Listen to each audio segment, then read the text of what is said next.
What if Bigfoot wasn't just a myth? Not the shy, elusive creature of stories, but something territorial, intelligent, and cruel. For years, we've laughed at the tales and dismissed the sightings. But what if Bigfoot wasn't hiding because it was afraid of us? What if it was waiting? Last summer, I ventured into the woods for peace. What I found instead was terror. This isn't just a story about survival. It is a warning for all life. The forest had always been my escape. It was where I went to find silence, clarity, and a break from the grind of daily life. Last summer, I needed that escape more than ever. My job was pushing me to the edge, and the noise of the city was suffocating. I planned a solo trip deep into the Pacific Northwest to a stretch of forest I'd explored before. It was remote, miles from any trails or roads, no cell service, no people. Perfect. The first 2 days were calming. I set up camp near a stream, spent my afternoons hiking, and my evenings sitting by the fire. The forest was alive in a comforting way. The rustle of leaves, the calls of birds, the occasional snap of a branch in the distance. But there were small signs I should have noticed earlier. On the first night, I heard faint noises in the distance. They weren't animal calls exactly, but they didn't feel human either. On the second day, I found claw marks on a tree near my campsite, deep, parallel grooves that ran at least 6 feet up the trunk. I told myself it was a bear, even though it didn't quite match. I brushed it off. It was the third night when I couldn't ignore the signs anymore. That night, I was sitting by the fire, lost in thought, when I realized how quiet it had gotten. The usual nighttime sounds, the chirping of crickets, the rustle of leaves in the breeze, the distant calls of birds, were gone. It wasn't peaceful. It was oppressive. The kind of silence that presses against your ears, that makes the hairs on the back of your neck stand up. At first, I tried to dismiss it. Maybe a predator had wandered nearby, a bear or a cougar. That happens. But this silence felt different. Then I heard it, a low, guttural growl coming from the trees behind me. It wasn't loud, but it was deep and resonant, like it was coming from the ground itself. My chest tightened. My pulse quickened. I grabbed my flashlight and shone it toward the tree line. Nothing, just darkness and shadows. The growl came again, closer this time. The fire suddenly felt too small, its light barely reaching the edge of the clearing. I gripped the knife at my side, my palms slick with sweat.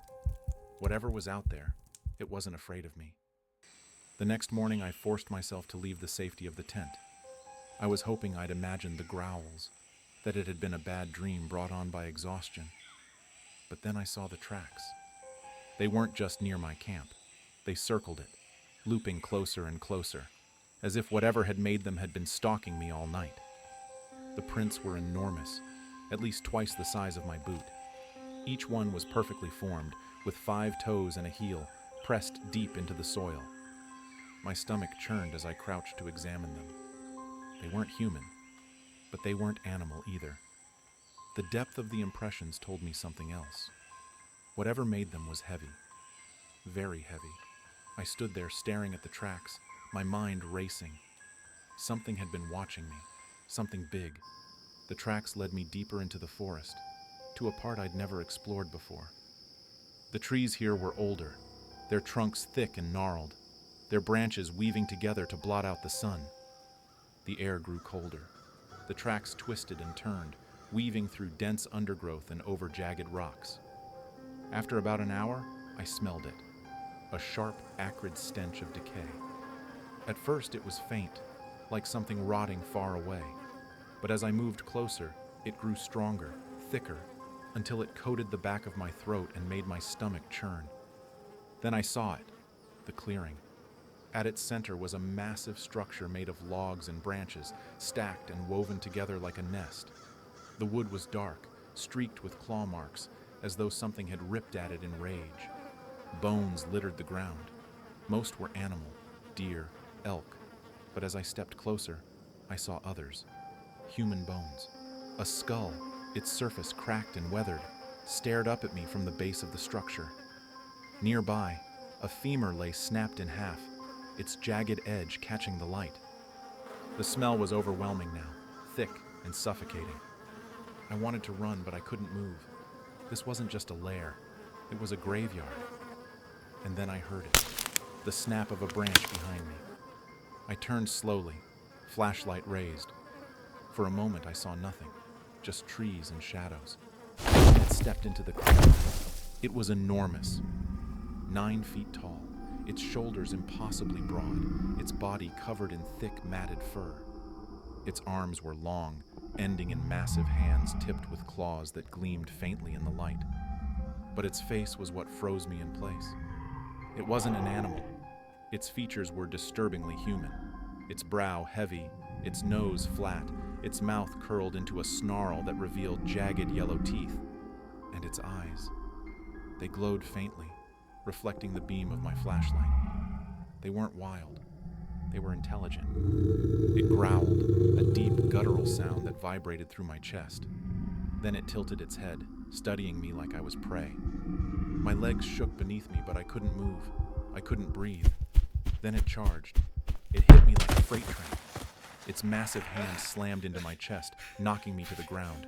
My flashlight flew from my grasp, its beam spinning wildly as it rolled across the dirt. The air left my lungs in a rush. I gasped, clawing at the ground, trying to scramble backward, but it was on me before I could move. Its claws dug into my shoulder, not deep enough to kill, but enough to send fire coursing through my body.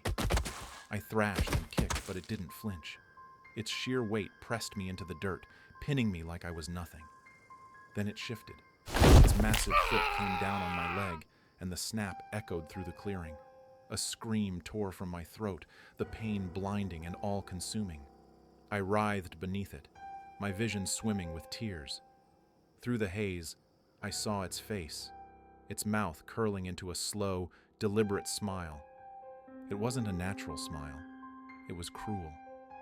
It leaned closer, its glowing eyes locked onto mine, and let out a low, guttural rumble. It wasn't a growl, it was laughter. Through the haze of pain, I realized something. It wasn't trying to kill me. Not yet. It was toying with me. Adrenaline surged through my veins, dulling the pain in my shattered leg. When its claws shifted slightly, I twisted free, dragging myself backward across the dirt. It roared, the sound shaking the air, but I forced myself onto my good leg, using the branches around me to pull myself upright. I stumbled forward, grabbing at trees to steady myself as I ran. The forest was alive now, branches snapping, leaves rustling, its heavy footsteps thundering behind me. It wasn't just chasing me, it was herding me. I don't know how long I ran. Minutes? Hours? The forest blurred around me, my vision swimming with pain and exhaustion. Then I saw it. A ravine, its edges steep and jagged, the bottom a tangle of rocks and roots. I skidded to a stop, my boots sliding on the loose dirt. My chest heaved as I looked back, heart pounding. The creature was there, its massive frame blocking the trees. It growled, its glowing eyes locked onto mine. For a moment, we stared at each other. Then it lunged. I dove down the embankment, the dirt crumbling beneath me as I tumbled and slid. Branches tore at my arms, rocks scraped my hands, but I didn't stop. Behind me, the creature roared, its footsteps growing louder as it followed. At the bottom of the ravine, I stumbled forward, grabbing at the rocks to keep myself upright. My broken leg screamed in agony, but I forced myself to move. The walls of the ravine loomed around me, narrowing with each step. The creature's growls echoed above, its massive shadow flickering against the rock walls. Then I saw it, a small opening in the rock face ahead. It was barely wide enough for me to squeeze through, but it was my only chance. I threw myself toward it, crawling through the narrow gap as the creature's claws raked the stone behind me. For a moment, I thought it would grab me, pull me back, but the gap was too small. It roared, the sound deafening in the confined space, but it couldn't follow. I didn't stop. I crawled through the tunnel, every movement sending waves of pain through my shattered leg, until I emerged on the other side. The forest on the other side of the ravine was quieter, darker. The trees seemed to press in around me, their gnarled branches reaching toward the sky like claws. I limped forward, my body trembling with exhaustion and pain. Every step felt like a battle, but I couldn't stop. I didn't look back. I didn't need to. Even though I couldn't see it, I could feel it watching me. When I finally reached my truck, the sun was rising. My hands shook as I fumbled with the keys, my vision blurred with tears.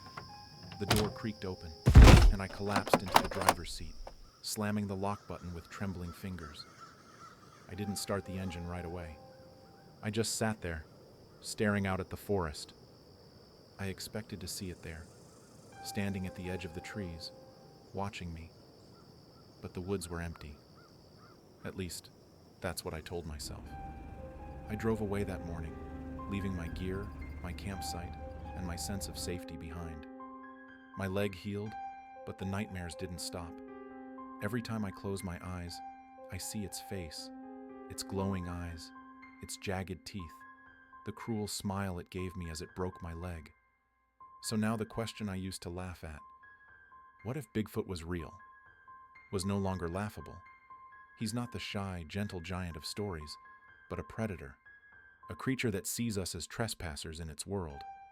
And what if the next time someone stumbles into its territory, he decides to follow them to the rest of the world? If you enjoyed this story, make sure to like, subscribe, and hit the bell so you don't miss our next terrifying tale. Thanks for watching. And remember, some legends are better left undisturbed.